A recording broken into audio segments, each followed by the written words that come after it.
ಹತ್ತಾರು ಕನಸು ಹೊತ್ತು ಹಲವಾರು ದೇವರಿಗೆ ಹರಕೆ ಹೊತ್ತು ಇಟ್ಟದಷ್ಟು ಆಸೆ ಹೊತ್ತು ಮಕ್ಕಳ ಜೀವನ ನೆಟ್ಟಗಿರಲೆಂದು ಶ್ರಮಿಸುವರು ಹಗಲಿರು ಹೆತ್ತವರು. ಕೊರತೆ ಆಗದಂತೆ ತಮ್ಮೆಲ್ಲ ಸುಖವ ಬದಿಗೊತ್ತಿ ಹೊಟ್ಟೆ ಬಟ್ಟೆ ಕಟ್ಟಿ ಮಕ್ಕಳ ಬೆಳೆಸುವರು. ಹೆತ್ತವರ ಬೆವರಿನ ಶ್ರಮ ಅರಿಯದ ಮಕ್ಕಳು ಪ್ರೀತಿ ಪ್ರೇಮಕ್ಕೆ ಬೀಳುವರು. ಕೆಟ್ಟ ಚಟಗಳ ದಾಸರಾಗಿ ಹೆತ್ತವರ ಒಡಲಿಗೆ ಕಿಚ್ಚು ಹಚ್ಚುವರು. ಪಾಶ್ಚಾತ್ಯರ ಸಂಸ್ಕೃತಿಗೆ ಮಾರು ಬಿದ್ದು ಹೆತ್ತವರ ಹೊಟ್ಟೆ ಉರಿಸುವರು.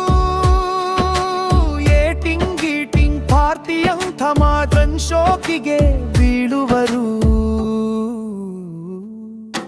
ಇದ ಕಂಡು ಸಿಟ್ಟಾದ ಹೆತ್ತವರ ಕೋಪ ತಣಿಸಲು ಜನರೇಷನ್ ವ್ಯಾಪಿನ ಕತೆ ಕಟ್ಟುವರು. ಇದಕ್ಕೆಲ್ಲ ಒಪ್ಪದ ತಂದೆ ತಾಯಿಗೆ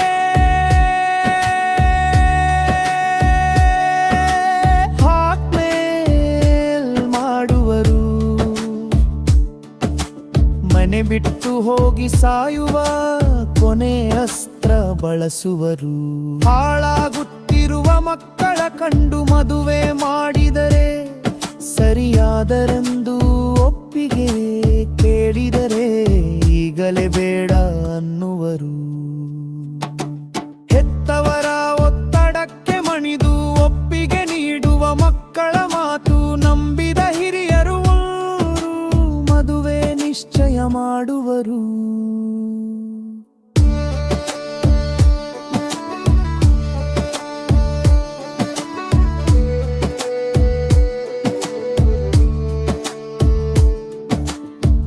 ಹೊರ ರಾಜ್ಯದ ಕಣಿವೆ ಪ್ರದೇಶಗಳಲ್ಲಿ ಪ್ರೀ ವೆಡ್ಡಿಂಗ್ ಶೂಟ್ ಮಾಡಿಸಬೇಕೆಂದು ಹಠಕ್ಕೆ ಬೀಳುವರು. ನುಂಗಲಾರದ ತುತ್ತಾದರೂ ಗತ್ಯಂತರವಿಲ್ಲದೆ ಅನುಮತಿ ನೀಡುವರು ಹೆತ್ತವರು. ಸಿನೆಮಾ ಮಾದರಿಲಿ ಪ್ರೀ ವೆಡ್ಡಿಂಗ್ ಶೂಟ್ ಭರ್ಜರಿಯಾಗಿಯೇ ಮಾಡಬೇಕೆಂದು ಬೆಟ್ಟಗುಟ್ಟ ಕಡಲ ತೀರವನ್ನೇ ಆಯ್ಕೆ ಮಾಡಿ ತೆರಳುವರು.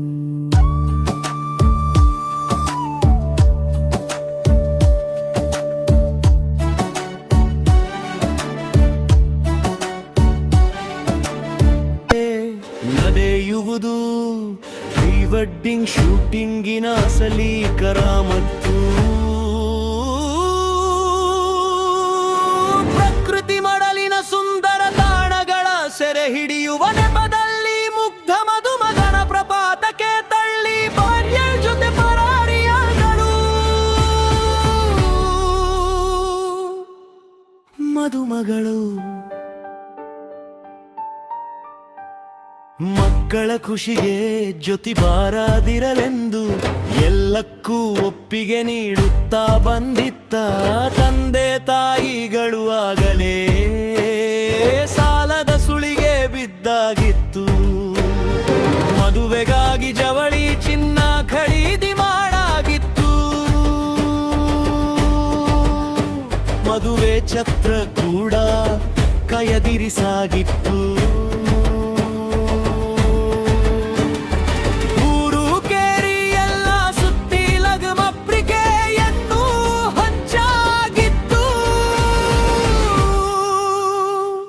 ಮಕ್ಕಳು ಚೆಂದಿರಲೆಂದು ಮಾಡಿದ ವೆಚ್ಚವೆಲ್ಲ ಹೊಳೆಯಲ್ಲಿ ಹುಣಿಸೆ ಹಣ್ಣು ತೊಳೆದಂತಾಗಿತ್ತು. ಊರಲ್ಲಿದ್ದ ಗದ್ದೆ ಹೊಲ ಸಾಲಕ್ಕೆ ಸರಿ ಹೋಗಿತ್ತು. ಪ್ರೀ ವೆಡ್ಡಿಂಗ್ ಶೂಟಿಂಗ್ ಆಟದ ನೆಪದಲ್ಲಿ ಇವರ ತೀಟೆ ಪ್ರೀರಿತ್ತು. ಅಮಾಯಕನ ಕೊಲೆ ಮುಗಿದೋಗಿತ್ತು. ಕಂಗೆಟ್ಟ ಮದುಮಗಳ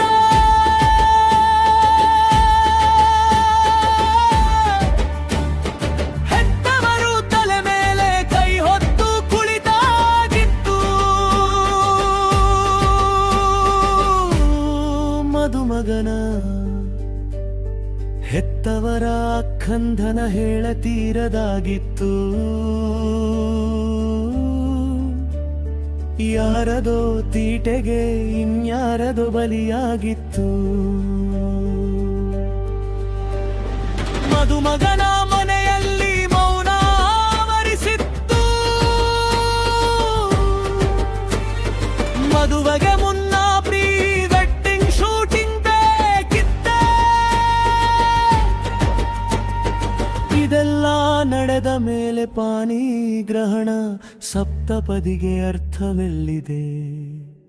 ಇದಕ್ಕೇಕೆ ಅವಕಾಶ ನೀಡಬೇಕಿತೆಂಬ ನೆಟ್ಟಿಗರ ಮಾತು ಎದೆಗೆ ಭರ್ಜಿಯಿಂದ ಚುಚ್ಚಿದಂತಿತ್ತು.